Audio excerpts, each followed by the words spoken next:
This is Tom Box from MST.TV, and if this is your first time here, welcome to the channel. If you guys like the latest and greatest information coming from me, don't forget to hit subscribe and ding that notification bell. Alright guys, today's video is extra special because this particular deck that we're going to be showcasing here today has been featured on Konami's channel, battling against Blue Eyes White Dragon. That's right, we're showcasing Yugi's modern day age deck of Dark Magicians. And let's go! Just a heads up guys, this particular deck profile is built different. Now, because I'm embracing the format of Rivalry of Warlords, so most of the cards here, in other words, are somehow related to Yugi or the Pharaoh. You guys can feel free to alter the deck to make it much more competitive or only focus on the most powerful strategies available to completely dominate against your opponent. That's fine. But you know what? Let's get started because I'm sure you guys have a ton of questions. Okay, to kick things off, we have a triple Dark Magician. This one is especially interesting because we know very little about how to acquire this particular copy of Dark Magician. This one, in terms of its stats, it's, well, the ultimate wizard in terms of attack and defense. Aside from that, let's actually use our deductive skills here.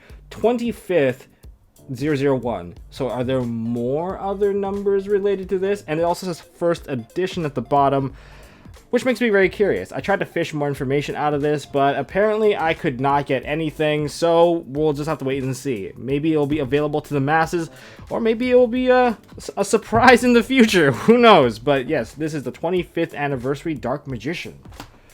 Next, we've got our Dark Magician girls. I say girls because we have the Apprentice Illusion Magician as well as Palladium Oracle Mana. I played these in this particular set because the Dark Magician girl and the Oracle Mana will make my Soul Servant just drawing 3 cards is a better version of Pot of Greed in my opinion, and the Apprentice Illusion Magician, in a more competitive sense, I would probably play more copies of her just so I can get Dark Magician out a little bit quicker, and the opportunity to kind of run over monsters by getting the attack boost.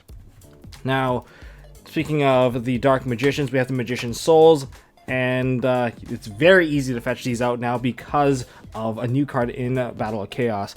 Of course, this is just able to send your Dark Magician into the graveyard, also fueling your Magician Soul. But on top of that, with the new field spell of Magician Salvation, setting the extra Eternal Soul, you can basically send it away to get the additional draw. So there's a lot of opportunity to draw 2 cards in this deck, and the Magician's Soul is one of the best ways to load up the graveyard. And let's go to the equipment of the Magician's Rod. Of course, being able to add 1 spell or trap card from your deck to your hand that lists Dark Magician in its card text. I believe the wording of listed in the card text now mentions it as, mentions. And now for the new card you guys are super excited for, we have Illusion of Chaos. Reveal this card in your hand, and you will be able to add a Dark Magician or a non-ritual monster that mentions it. So you can't add Illusion of Chaos, and I bet this is the first time for you guys to see the rarity of this card, so you guys can bask in its glory. So this is a very, very beautiful card. So you're able to search out Magician's Soul. There's like the ability to search your entire deck and draw a ton of cards, which is why this deck is going to be extremely consistent overall. It has a pretty decent effect if you do summon them out, which is the ability to negate monster effects by simply returning this card to your hand, and if you do, you have to special summon a Dark Magician in your graveyard, then you get to negate that activated effect. Fantastic. And you get to use the effect to reveal and get more cards. But remember, when you do reveal, you have to put 1 card in your hand back to the top of the deck. So just be aware of that. And as for one of Yugi's most trusted companions, we have the Magikaribos. I actually want to try this one out in 3s because of what it's capable of doing, but we'll see. Now, in terms of most Karibos, they like to prevent the damage. Magikaribo, on the other hand, embraces the damage and converts it into a Dark Magician. If you've taken battle damage or effect damage this turn, this is a quick effect. During the main phase or the battle phase, you get to send this card to the graveyard, summon out a Dark Magician or Dark Magician Girl. So you can actually surprise your opponent with a random Dark Magician coming out of nowhere, and if you have a Dark Magical Circle, prepare to banish one of your opponent's cards, which is why this card is really fantastic. But it's not just a one-trick pony. This particular Karibo can bring itself back into the hand when one of your spellcaster monster gets destroyed. And yeah, that's just how it cycles out, and then you can do it all over again, giving you a really quick access to Dark Magician and Dark Magician Girl, which can also make your Soul Servant even better. So let's look into another really powerful card that we're looking forward to in Battle of Chaos. We have to talk about Timaeus, the United Dragon. I think everyone was looking forward to this one because it lets you fuse out a certain Red Eyes Dragoon monster out very quickly.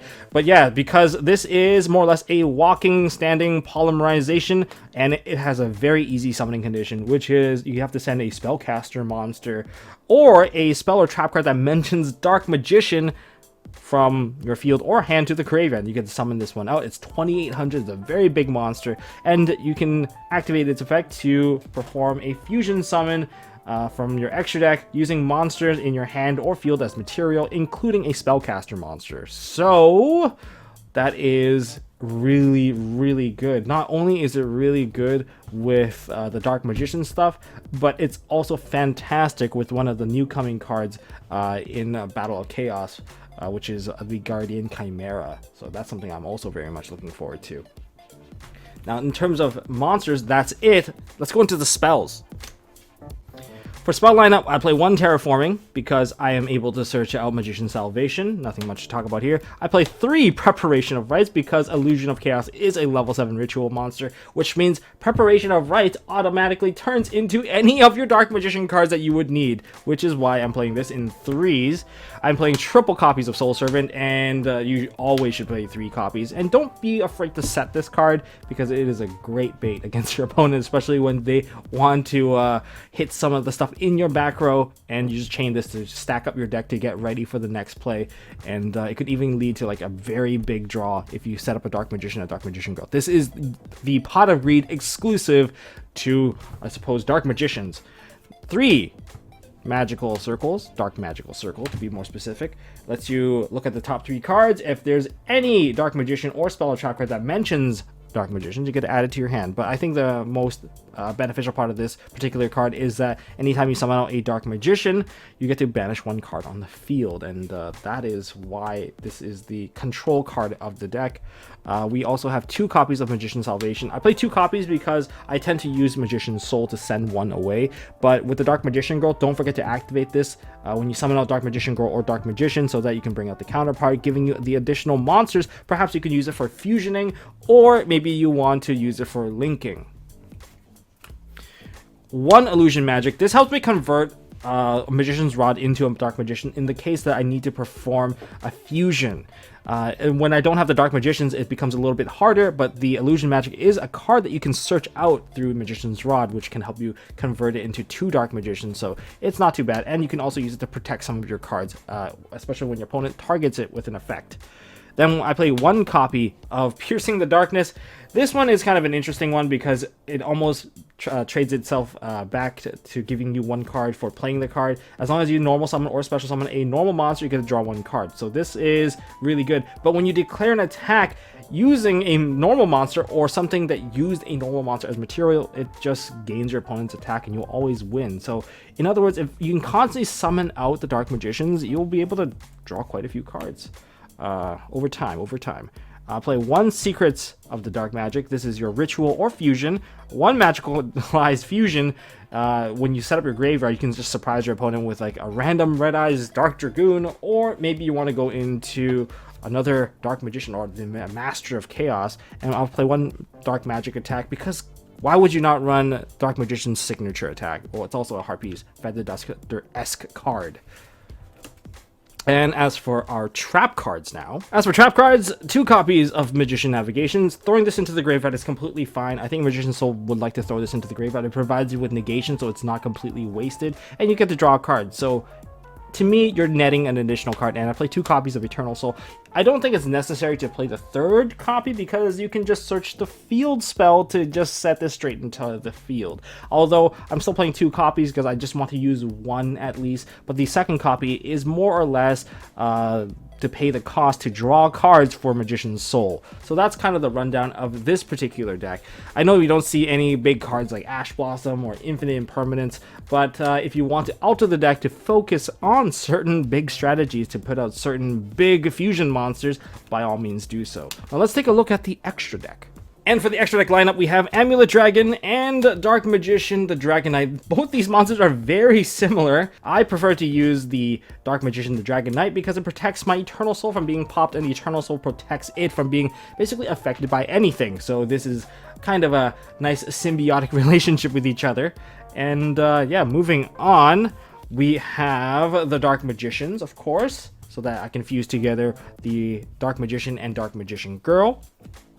And okay, you know what? Let's just get this one out of the way here. We do play 2 copies of Red Eyes Dark Dragoon because Timaeus fits the bill of the Effect Dragon monster, and you can fuse it with the Dark Magician, and therefore you have a very quick access to the Red Eyes Dark Dragoon. And then you pair it with what? A Magicalized Fusion. Now you can play 2 of them. So, oh, that's really, really good.